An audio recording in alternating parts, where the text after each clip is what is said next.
Hi friends, ഏവർക്കും മറ്റൊരു വീഡിയോയിലേക്ക് സ്വാഗതം. ഇന്ന് നമുക്ക് ട്രാവൻകൂർ ഫിഷ് കറി എങ്ങനെയാണ് പ്രിപ്പയർ ചെയ്യുന്നതെന്ന് നോക്കാം.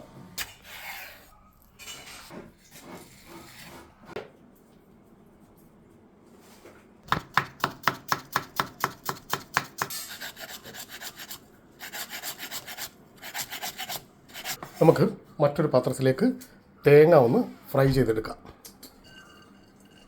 വെളുത്തുള്ളി ചെറു കഷ്ണങ്ങളായിട്ട് അരിഞ്ഞത്, നെടുകെ പിളർന്ന പച്ചമുളക് ഒരു 3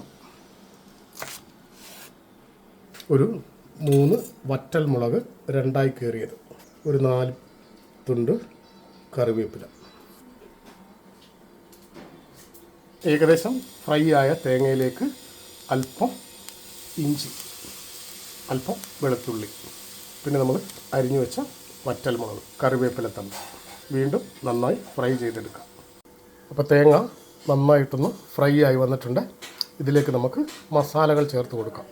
ഒരു 1/4 ടീസ്പൂൺ മഞ്ഞൾപ്പൊടി, 1 ടീസ്പൂൺ മല്ലിപ്പൊടി, ഒരു 1/4 ടീസ്പൂൺ കുരുമുളക് പൊടി, ആവശ്യത്തിന് ഉപ്പ്. അപ്പോൾ മസാലയുടെ പച്ചമണം പോകുന്നിടം വരെ നമുക്ക് ലൈറ്റായിട്ടൊന്ന് ഫ്രൈ ചെയ്യാം. നമുക്ക് ഇതിൻ്റെ മസാല തയ്യാറാക്കുന്നത് എങ്ങനെയാണെന്ന് നോക്കാം. ചൂടായ കടായിലേക്ക് അല്പം വെളിച്ചെണ്ണ ഒഴിച്ചു കൊടുക്കുന്നു. എണ്ണയൊന്ന് ചൂടായി വരുമ്പോഴേക്ക് അതിലേക്ക് നമുക്ക് കടുക് ഇട്ട് കൊടുക്കാം. 1/4 ടീസ്പൂൺ ഉലുവ ഇട്ട് ചേർത്ത് കൊടുക്കാം.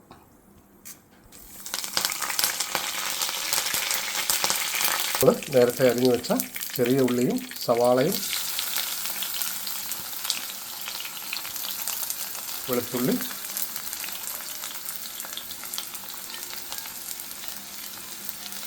ഇഞ്ചി, പിന്നെ നമ്മൾ കീറി വെച്ച പച്ചമുളക്, ഇനി നമുക്കിതിനെ ഒന്ന് വഴറ്റിയെടുക്കാം. ഇത് ചെറുതായി അരിഞ്ഞു വെച്ച തക്കാളി ഇട്ട് കൊടുക്കാം. ഇതിലേക്ക് 1/2 സ്പൂൺ മല്ലിപ്പൊടി ചേർത്ത്, 4 സ്പൂൺ കായപ്പൊടി, കഷ്ണങ്ങൾ ഇട്ട് കൊടുക്കാം. ഇതിലേക്ക് നമ്മൾ നേരത്തെ അരച്ചു വെച്ച വറുത്തെടുത്ത തേങ്ങ, നമ്മൾ നേരത്തെ വെള്ളത്തിൽ കുതിർത്ത് വെച്ച വാളംപുളി അല്പം ഒഴിച്ചു കൊടുക്കാം. ആവശ്യത്തിന് ഉപ്പ് കൂടി ഇട്ട് കൊടുക്കാം. നമ്മൾ നേരത്തെ വേവിച്ച് വെച്ച മുരിങ്ങക്കായുടെ അല്പം കഷ്ണങ്ങൾ കൂടി ചേർത്ത് കൊടുക്കാം.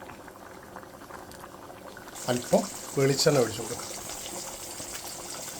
നമ്മുടെ ട്രാവൻകൂർ ഫിഷ് കറി തയ്യാറായിട്ടുണ്ട്. മറ്റൊരു വീഡിയോയുമായി വരുന്നത് വരെ ഏവർക്കും ബൈ.